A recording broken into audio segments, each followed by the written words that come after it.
씨 어떻게 생각하십니까? 아니 우리 실명은 거론하지 말자. B 할 거야 어차피. 그래.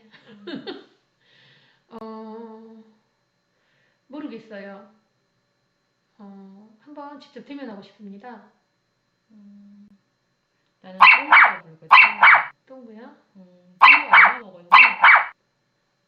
이렇게 물어볼 거야. 대체 얼마 먹었길래 이러니? 갑자기 슬퍼집니다. 의정부가 50만에 220톤짜리 필요하다는데 네. 우리는 왜 20만밖에 안 되는데 220톤이 필요하지? 안녕하세요. 안녕하세요. 저희는 목포 소각장 설치 사업에 대한 친환경적 방식에 대해 고민하고 있는 엄마들의 모임입니다. 네. 현재 목포시 소각장 설치와 관련해서 방식이나 행정 절차로 인한 많은 문제점들이 수면 위로 떠오르면서 목포시 전체에 논란이 되고 있는데요. 많은 시민들이 궁금해하실 이 상황에 대해 보다 알기 쉽도록 이야기를 나누는 시간을 마련했습니다. 저희 영상을 궁금해하신 내용이나 또 어려운 용어를 정리해서 시리즈로 나갈 예정이고요. 오늘 영상은 프롤로그 영상으로 소각장 설치에 관한 지금까지 상황에 대해서 쉽게 정리하려고 합니다. 그리고 다시 한번 언급하지만 분명코 목포의 소각장은 설치는 분명 필요합니다. 네. 하지만 저희가 지금 논의하자고 하는 거는 방식에 대해서 논의를 하자는 거지 소각장을 설치하느냐 안 하느냐 문제가 아니라는 것을 시민들에게 알려드립니다. 네, 분명 소각장은 필요합니다. 네. 지금까지 상황을 좀 쉽게 한번 설명해 주시겠습니까? 예, 저희 상단에 지금 이렇게 저희 자막 띄우긴 할 건데요. 네. 쉽게 그냥 말씀을 드릴게요. 네. 기재부 어쩌고 복잡하니까 2018년도 9월경에 KDI가 아니고 2018년 9월경에 H모 회사가 어느 날 목포 시청에 찾아와서 네. 어떤 서류 하나를 내밀어요. 이게 민간 투자 제한 사업이라고 하는 그 BTO. 네. 우리나라에는 BTO라고 하는 민간 투자 제한 사업이라고 하는 제도가 있어요. 이 제도는 이제 뭐냐면 민간 업체가 돈을 투자해서 뭘 지어가지고 이제 저기 관에다가 줘요. 주면은 그거에 대한 운영 수익은 사업체가 가져가는 거예요. 쉽게 말하면 우리 광주에 가면 유덕고속도로나 이런 도로 있지 않습니까? 민자도로. 이 도로를 타게 되면은 도로는 지어서 광주시 거지만 이 도로를 타게 되면 저희가 도로 이용료를 내잖아요. 이 통행세는 그 유덕고속도로를 운영하는 회사가 가져가는 그런 거하고 동일한 겁니다. 그래서 이렇게 해서 너희 목포시에 쓰레기 소각장 좀 필요할 것 같아. 이 쓰레기 소각장 필요한 거 우리가 지어줄게. 220톤으로 날마다 처리할 수 있게끔 해주겠어. 방식은 합격자 소각로로 만들어줄 거야. 합격자라고 하는 거는 스토커 방식을 말하는 겁니다. 스토커로 해가지고 지어줄 테니까 너희 이렇게 해서 한번 생각해봐. 금액은 한 860억에서 70억 들 것 같아. 이렇게 하고 주고 갑니다. 그래서 이제 목포시는 고민을 하죠. 고민했을까? 하여튼 고민했다고 쳐요. 그렇게 해서 한 달 정도 안에 원래 통보해주게 돼 있거든요. 그래서 그래 너희 거 그래 고민하고 검토해 봤더니 우리가 이거 경제적으로 타당하지 한번 물어보려고 KDI한테 그래서 KDI한테 넘겨요. 여기서 가장 논란이 되고 있는 KDI. 네, 저희가 다음 편에 풀어드릴 KDI. KDI한테 톡 넘겼네요. KDI가 그래 이 보고서 받아봤더니 한번 보자. 경제적으로 타당한가 보자. 봤더니 괜찮네. 그래 목포시 너희 이 보고서 괜찮은 것 같아. 그래 이 제안서 보고서 나쁘지 않은 것 같아. 이렇게 지으려면 지어. 우린 나쁘지 않은 것 같아. 우리 의견은 그래. 하고 알려줬어요. 그러니까 이제 목포시가 딱 그걸 받았네요. 그러고 나서 다시 기획재정부라는 곳에다가 똑똑하고 문을 드려요. 왜냐면 우리는 이거 지을 건데 100% 민간은 업체에서 돈을 대줄 것은 아니고 환경부에서 돈 줄 거 아니야. 우리가 신안이랑 같이 지을 거니까 신안이랑 같이 쓸 건데 나라야 너희 빨리 우리 지자체 돈 좀 줘봐. 그러니까 이제 기획재정부에서 하는 말이 야 2천억 미만은 우리 예비타당성 조사 안 하는 거 알지? 2천억 미만이니까 너희끼리 알아서 해 하고 타당성 조사 면제해줍니다. 이제 그러니까 목포시 좋다. 그러고 내려왔어요. 그리고 나서 이제 바로 지으려고 이제 지으려고 하기 전에 그러면은 이렇게 똑같이 얘 일본인 H모 회사가 견적을 던지긴 했는데 또 다른 데는 어떤 견적으로 똑같은 방식으로 어떻게 또 갖고 올 수 있는가 견적 보고 싶어. 한번 던져봐. 이게 제 3자 공고거든요. 네. 그래서 3자 공고를 3자 제한 공고 받으려고 했는데 네. 참 불가피하게도 코로나가 옵니다. 네네. 그래서 그랬는지 이게 미뤄져요. 이 원래 2월 달에 진행돼야 되는 문제죠. 저희가 이제 입수한 그 녹취 의회록, 네. 예, 의회록에 따르면은 2월에 실제 하려고 하고 4월에 이렇게 확정을 하려고 해요. 근데 이제 무슨 일일까 했는데 코로나 때문에 그런 것 같아요. 그래서 이게 미뤄져서 지난 8월에 최종적으로 네. 이제 다시 기재부에 연락을 하는 거죠. 네. 아, 우리가 이제 공고 낼 거야. 사업자 네. 모집할 건데, 저 처음에 우리한테 그 조건 제시했던 H모 회사가 이렇게 제시했던 방식대로 220톤 하루에 처리할 수 있고, 네. 그 다음에 스토커 방식으로 하고, 금액도 이 금액에 해줄 수 있는 회사 모집할 건데, 이거 방식 하는 거 공고해도 될까? 하고 물어봐요. 네. 그러니까 뭐 서류 검토하고 이건 좀 아닌 것 같아, 이건 좀 해도 될 것 같아, 뭐 이런 식으로 기획재정부가 코치를 당연히 해주겠죠. 네네. 그러니까 이제 그거 받아갖고 결론적으로 그래 붙여라 공고 그래요. 네네. 그러니까 공고가 딱 붙었어요. 그게 10월 29일이죠. 네. 10월 29일에 붙은 공고의 내용은 이러합니다. 이제 아까 말씀드린 내용을 바탕으로 해서 네. 30일 이내에 선수 입장하세요.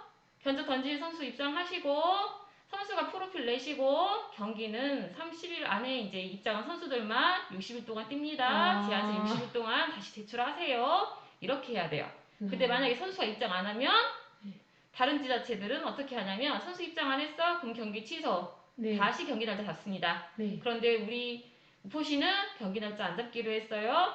네. 한 놈만 들어왔어? 그러면 네가 1등 이렇게 해줍니다. 심지어 처음 서류 낸 너는 가점 줄 거야. 먼저 됐으니까 착해. 다른 데는 안 줘요. 뭐 줄 수도 있지만 안 주는 데도 있어요. 네. 예, 근데 우리는 1점을 또 주겠다고 해요. 네. 그리고 우리는 2번은 대회 안 할 거야. 한 번만 할 거야. 이렇게 말합니다. 네. 그래서 이제 이렇게 해서 된 상황이고요. 네. 그래서 이제 문제가 되고 있는 건 사실 첫 번째, 네. 우리 그 H모 회사, 네. H모 회사 굉장히 큰 회사입니다. 네. 우리나라 굴지의 아주 큰 회사예요. 네. 예. 뭐 보험회사도 가지고 계시고 뭐 네. 엄청 큰 회사인데 이 회사가 어떻게 무포시에 쓰레기 소각장이 딱 필요한 줄 알고 어떻게 던졌는가, 제안서를 처음에 냈는가, 그래서 이렇게 왔는가, 이게 정말 가장 의혹이고요. 건설회사에서 혹시 점쟁이를 모시고 있는 건 아닐까요? 뭐 그럴 가능성도 있습니다. 그랬다면 이유가 가잖아요. 점쟁이가 딱 가. 목포에 딱 필요해. 가면 된다. 만약에 그런 점쟁이 데리고 계시면 연락 주세요. 저 좋아해요. 제가 찾아가려고 요새 하도 일이 안 돼가지고 한번 찾아가보려고. 코로나 언제 끝나려는가. 응? 그래서 이제 그렇게 되고, 그리고 그 다음에 이제 두 번째는 이제 이거죠. 왜 하필이면 그 방식을 선택했는가. 왜냐면은 지금 그 H모사가 제안한 스토커 방식이 굉장히 논란이 되고 있는 방식입니다. 네. 물론 범용적으로 가장 많이 실행된 방식이긴 해요. 왜냐면은 예전에는 주로 그런 방식으로 소각하는 방식 외에는 방식이 매립 아니면 소각밖에는 방법이 없었기 때문에. 하지만 요새는 강산도 10년이 아니라 5년마다 변하잖아요. 네. 그만큼 많은 신기술들이 등장을 했고 그 기술에 따라서 독일이나 일본 등 다양한 나라, 외국에서는 다양한 방법으로 쓰레기들을 친환경적으로 처리를 하고 있어요. 그리고 이번에 바이든이 당선이 되면서 미국의 환경법이라든지 이런 것들이 변경될 거라고 다들 예상을 하거든요. 네. 근데 이런 게 우리가 이제 환경적인 부분에서는 어떻게 보면 좀 태보적인 이러한 방법을 선택한 것이 아닌가. 그런 건 그 H건설회사에서 지금까지 스토커 방식밖에 건설하지 않았기 때문에 뭐 다른 방식에 대해서는 아예 거론을 하지 않은 게 아닐까요? 뭐 그것도 생각해볼 수 있죠. 일단은 가장 널리 쓰인 방식이 맞습니다. 네. 그리고 가장 많이 쓰였기 때문에 가장 많이 유지 보수라든지 이런 게 안정적이라는 부분은 있어요. 네. 왜냐면 가장 익숙하니까. 네. 이제 이런 거는 장점이긴 한데, 그리고 단점이 또 있어요. 단점은 바닥재 발생이 가장 많다. 바닥재 발생이라는 거는 우리가 소각을 하잖아요. 소각을 하게 되면 재라는 게 남아요. 재. 네. 당연히 재 남겠죠? 네. 그걸 바닥에 매립해야 되는데 바닥재라고 해요. 네. 근데 우리가 매립하는 쓰레기 양, 매립지가 부족하니까 매립할 양을 줄이기 위해서 소각을 사실은 하는 거잖아요. 네. 근데 그게 얼마나 남냐면 15%가 남아요. 예. 네. 예를 들면 100을 태웠다 그러면 네. 15가 남는 거고 네. 200을 태웠다면 30이 남는 30이 거거든요. 남는 예, 근데 제일 많이 자각제가 남는 방식이고 이제 가장 큰 문제는 다이옥신이라고 하는 유해 물질 발생량이 가장 높습니다.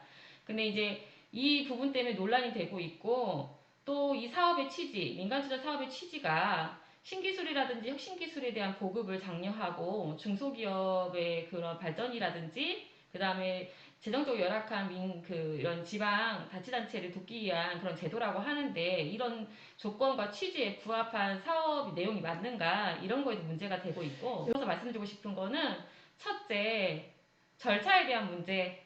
네. 예.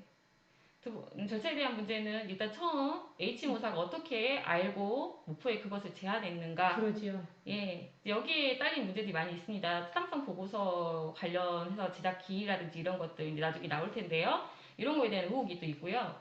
그 다음에 이제 두 번째 방식에 대한 문제. 네. 예, 세 번째.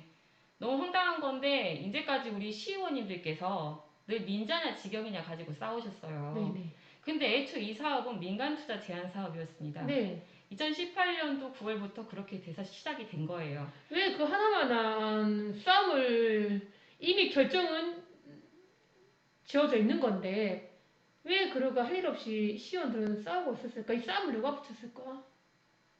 저도 몰라요. 근데 저는 이 상황을 알아보면서 좀 되게 황당했던 게 어차피 민자 할 건데 이 죄송해요. 생 난리를 왜 쳤나. 그리고 한 가지 더불어 왜 민자를 하면 어차피 우리 돈으로 하는 것도 아니잖아요. 그러지요. 예, 직영으로 하면 시비가 들어갑니다. 민자로 하면 우리 돈이 안 들어요. 근데 기왕기사 남의 돈으로 하는 건데 좋은 거 해야지요? 예, 좋은 거 해야지. 왜 비싼 놈을 하는 건지 제가 이해를 못 하겠어요. 친환경적인 방법으로 할 수 있고, 지금 스토커 방식 아니면 나머지는 다 뭐 위험한 것처럼 이야기를 하는데, 모두 다 똑같이 환경부에서 검증해서 환경부 장관이 이거는 우리나라의 정상적인 소각 방식으로 써도 된다라고 하는 네. 인준을 해준 방식입니다. 네네. 그들이 그렇게 좋아하는 국책기관에서 안전성 검증 인증 다 해주는 것들이 방식 똑같이. 근데 뭐 뭐는 안 되고 뭐는 뭐 네블란노도 아니고 지들이만 멀쩡하고 아니고 이건 웃겨요. 저희가 또 그렇다고 해서 그 방식을 일방적으로 주장하는 바는 아닙니다. 그런데 다만 우리한테는 선택권이 그만큼 많을 수 있다는 건데 왜 그걸 포기하시는지 모르겠어요. 그래서 그게 안타까울 뿐입니다.